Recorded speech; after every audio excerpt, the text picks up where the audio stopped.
respon pemerintah kita nggak banyak sih ya, opsi pilihannya nggak banyak, bahwa kita selama ini kan memang kita masih sangat tergantung kepada import minyak, import BBM, setengah dari konsumsi BBM atau bahkan 60% dari konsumsi BBM itu import, dan nggak mungkin juga kita akan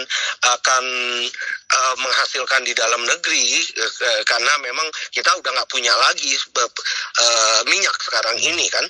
Nah ya, semua opsi-opsi yang ada itu lebih jangka panjang. Contohnya misalnya bagaimana kita sebenarnya bisa beralih kepada renewable energy, tetapi itu kan butuh investasi dan butuh jangka panjang juga. Misalkan kemudian juga kita bisa mencoba menemukan berbagai cadangan minyak baru. Itu juga tetap saja butuh investasi dan juga sama saja butuh waktu yang lama.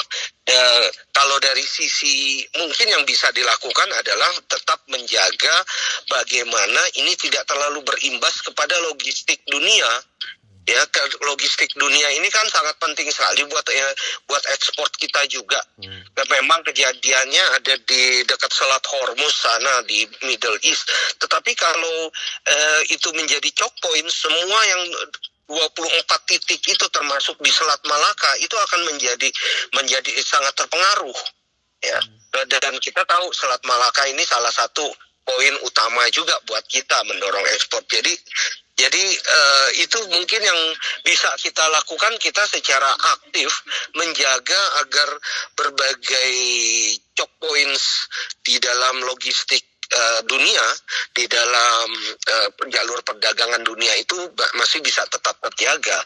Karena yang lain-lainnya tentunya pilihannya nggak banyak ya. Dan yang kemudian kita juga harus perhatikan tentunya bagaimana dampaknya terhadap inflasi.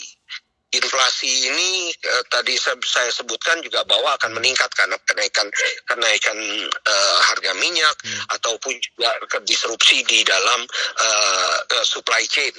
Nah, kita bagaimana nih menghadapi inflasi tadi di dalam negeri, dampak inflasi di dalam negeri ini. Dampak inflasi dalam negeri itu bisa diatasi misalnya dengan kebijakan moneter yang tepat. Ya, tapi itu pun juga hanya sebagian yang bisa kita lakukan tentunya. Kemudian yang lainnya juga adalah memperkuat jalur supply chain alternatif. Kalau tadinya memang banyak kita dapatin barang-barang yang